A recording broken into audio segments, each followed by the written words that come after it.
आप लोग बैठ जाइए, बैठ जाओ। Yes sir. चलिए, तो आज हम लोग अंग्रेजी पढ़ेंगे, लेकिन उसके पहले भाषा पर थोड़ा, है ना, हम लोग प्रकाश डालते हैं। भाषा क्या है? तो लैंग्वेज में कोई भी लैंग्वेज है, लैंग्वेज तो ये क्या है? ह्यूमन कम्युनिकेशन, ह्यूमन कम्युनिकेशन है। लैंग्वेज क्या है? ह्यूमन कम्युनिकेशन है।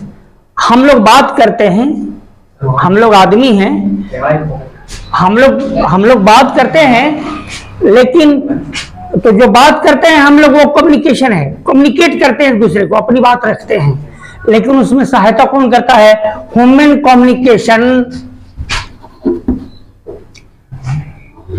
Through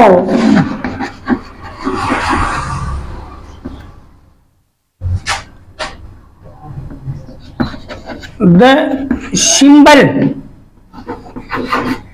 through the symbol.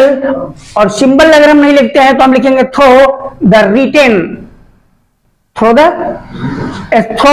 Spoken और रिटेन वर्ड्स, थ्रू द, इसको हम सिंबल को काट देते हैं यहां पर, through the retain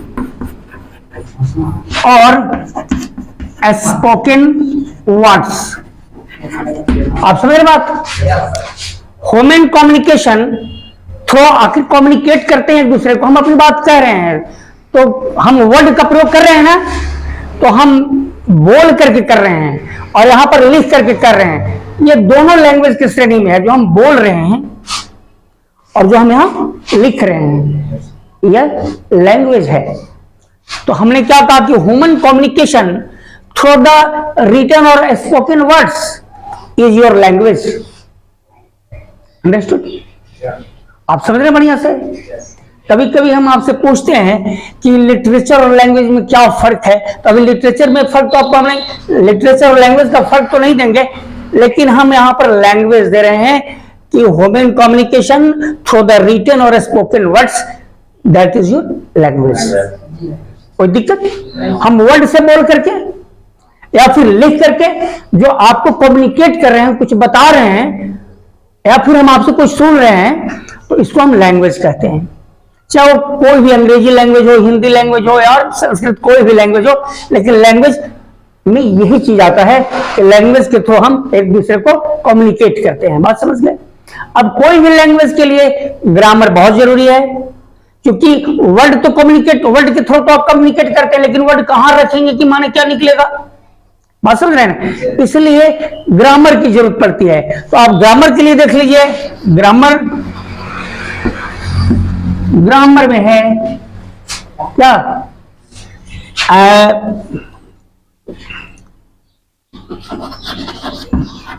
the whole system and structure of a language,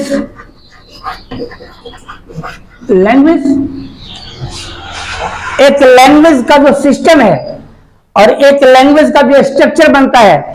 अब स्ट्रक्चर और लैंग्वेज में क्या फर्क, स्ट्रक्चर और सिस्टम में क्या फर्क है? सिस्टम का मतलब होता है कि कोई भी काम आप कैसे करते हैं, और स्ट्रक्चर का मतलब होता है कि सब्जेक्ट आएगा पहले कि verb आएगा, कौन आएगा पहले, किस वर्ड को आप रखेंगे, या भिन्न भिन्न वाक्य के स्ट्रक्चर भिन्न भिन्न होते हैं। आप समझते हैं? कभी कभी बोलते हैं कि सब्जेक्ट प्लस वर्ब, या फिर हम कहते हैं कि subject plus to be form of verb, ऐसा करके स्ट्रक्चर बना देते हैं। लेकिन सिस्टम क्या है? अंग्रेजी में या हिंदी में या किसी भी लैंग्वेज में बोलने के लिए क्या सिस्टम पड़ता है, किस सिस्टम से हम भाषा को लिखते हैं, वो सिस्टम और स्ट्रक्चर, कौन शब्द के बाद कौन शब्द आएंगे, इसी को हम ग्रामर कहते हैं। अगर हम अंग्रेजी का सिस्टम पढ़ लेते हैं, अगर हम अंग्रेजी का स्ट्रक्चर समझ लेते हैं या उस पर अभ्यास कर लेते हैं, तो यही ग्रामर है। The whole system and structure of a language, किसी भी लैंग्वेज का ग्रामर क्या है? उसका पूरा सिस्टम है और उसका स्ट्रक्चर है। आप समझ गए बात को? अच्छा, अब आता है हर लैंग्वेज में अल्फाबेट है। ऐसा नहीं कि अंग्रेजी में ही अल्फाबेट है, हिंदी में भी अल्फाबेट है जिसको हम कहते हैं वर्णमाला। तो अंग्रेजी में अल्फाबेट है, अल्फाबेट में 26 अक्षर हैं। सीधा कहते हैं जब 26 अक्षर को एक साथ आप लिखते हैं तो अल्फाबेट को सीधा कह सकते हैं alphabet is a set of symbols और लेटर्स। अब समझ लो, alphabet is a set of symbols और लेटर्स, है ना। और वो सिंबल और लेटर क्या है, देखिए यहां पर लिखते हैं alphabet.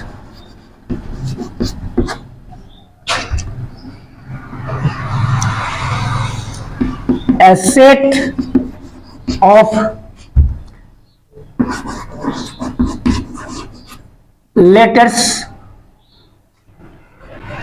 a set of letters used to represent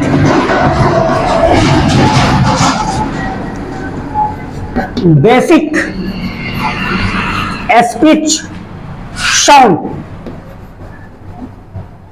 SOUND sound। अब जरा समझिए इसको, ए सेट ऑफ लेटर्स, अक्षरों का सेट। अब सेट भी आपको समझ में आना होगा, सेट क्या है, well defined collection of an object और well defined collection of objects. Objects का well defined collection means defined by the same definition, एक ही परिभाषा से परिभाषित। अगर वस्तु का संग्रह आप करते हैं तो वेल डिफाइंड कलेक्शन हुआ, ठीक है। तो एक जगह उनको जमा कर देते हैं तो सेट बनता है। जैसे एक उदाहरण करते हैं, आप अंग्रेजी पढ़ने वाले हो, आपको हम एक जगह जमा किए हैं तो यह वेल डिफाइंड कलेक्शन है कि सब के सब अंग्रेजी पढ़ने के लिए तैयार हो और सब के सब अंग्रेजी पढ़ रहे हो, इसलिए यह मेरा कलेक्शन जो है यह वेल डिफाइंड है, इसलिए यह कलेक्शन क्या करता है, form A set. This collection form से सेट। आप समझ गए सेट। तो वर्णमाला किसको हम कहते हैं कि लेटर का जो सेट है, और वो सेट क्या काम करता है, use to represent basic speech, है ना, basic speech sound. Basic speech sound का मतलब हुआ जो आप बोलते हैं, शुरू करते हैं बोलने के लिए, उसके साउंड को रिप्रेजेंट करता है। जैसे कहते हैं तुम बच्चा बोलता है तुम कहां जा रहे हो, साउंड बोला ना, साउंड हुआ कि नहीं इसमें। तो उस साउंड को रिप्रेजेंट करने के लिए जिस लेटर का यूज होता है वो सब लेटर अल्फाबेट के होते हैं, अल्फाबेट के होते हैं। बात समझ गए, कोई दिक्कत। नाउ डस्टर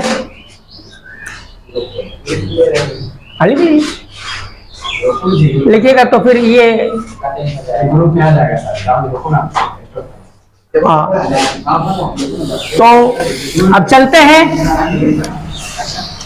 अब देखिए अल्फाबेट में है, अंग्रेजी में 26 लेटर हैं, लेकिन 26 लेटर 44 साउंड देते हैं।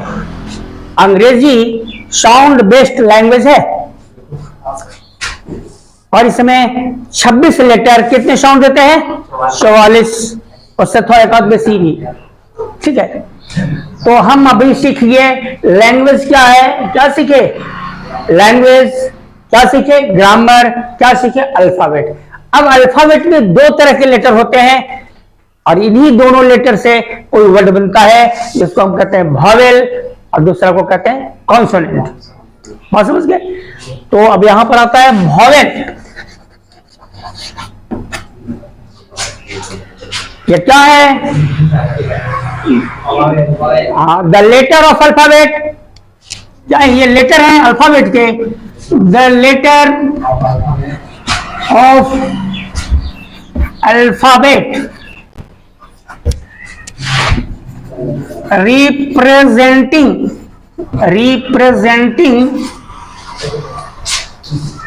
Representing the sound. कैसे साउंड को रिप्रेजेंट करते हैं वो लिखना है हमको। रिप्रेजेंटिंग द साउंड, हम आपको बताए हैं कि साउंड बेस्ड लैंग्वेज है Angrezi. The letter of alphabet representing the sound, कैसे साउंड को रिप्रेजेंट करता है। अब रिप्रेजेंट करने का मतलब आप समझ रहे हैं कि नहीं। रिप्रेजेंट करने का मतलब इस चौखट के पास खड़ा है आप और कोई पूछता है घर किसका है तो बोलते हैं मेरा, मतलब घर मालिक के रूप में आप अपने को रिप्रेजेंट कर रहे हैं। आप समझिए बात को। आपकी माँ आ गई, किनका घर है, हाउस ओनर कौन है, तो मैं हाउस ओनर के रूप में आपकी माँ अपने को रिप्रेजेंट कर रही है। रिप्रेजेंट करने का मतलब समझे? तो यहां पर कहता है कि the letter of alphabet representing the sound, उस साउंड को रिप्रेजेंट करता है vowel, representing the sound in which, जिसमें in which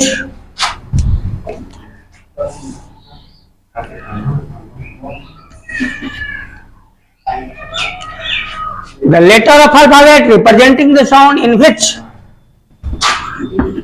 mouth is open,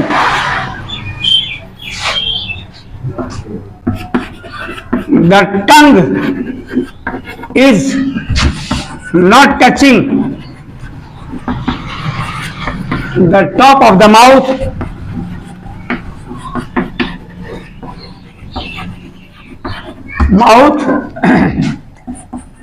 teeth और lips.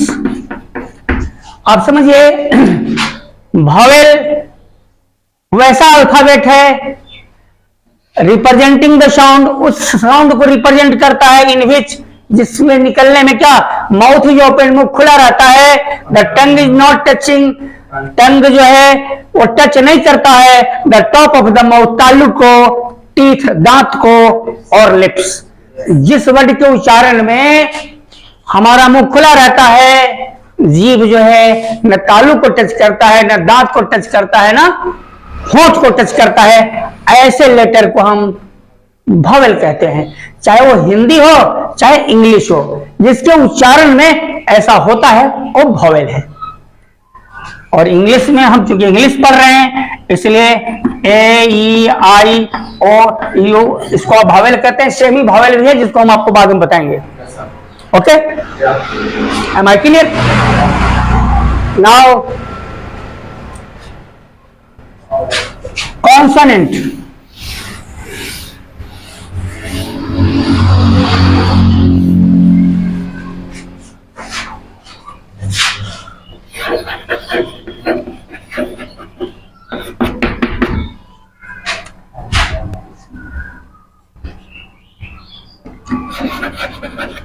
the letter of alphabet, ये भी अल्फाबेट के लेटर हैं, representing the sound in which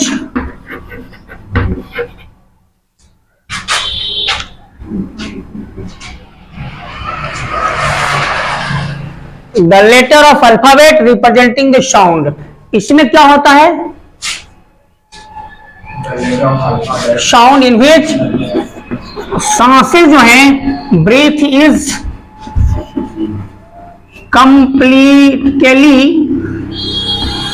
completely और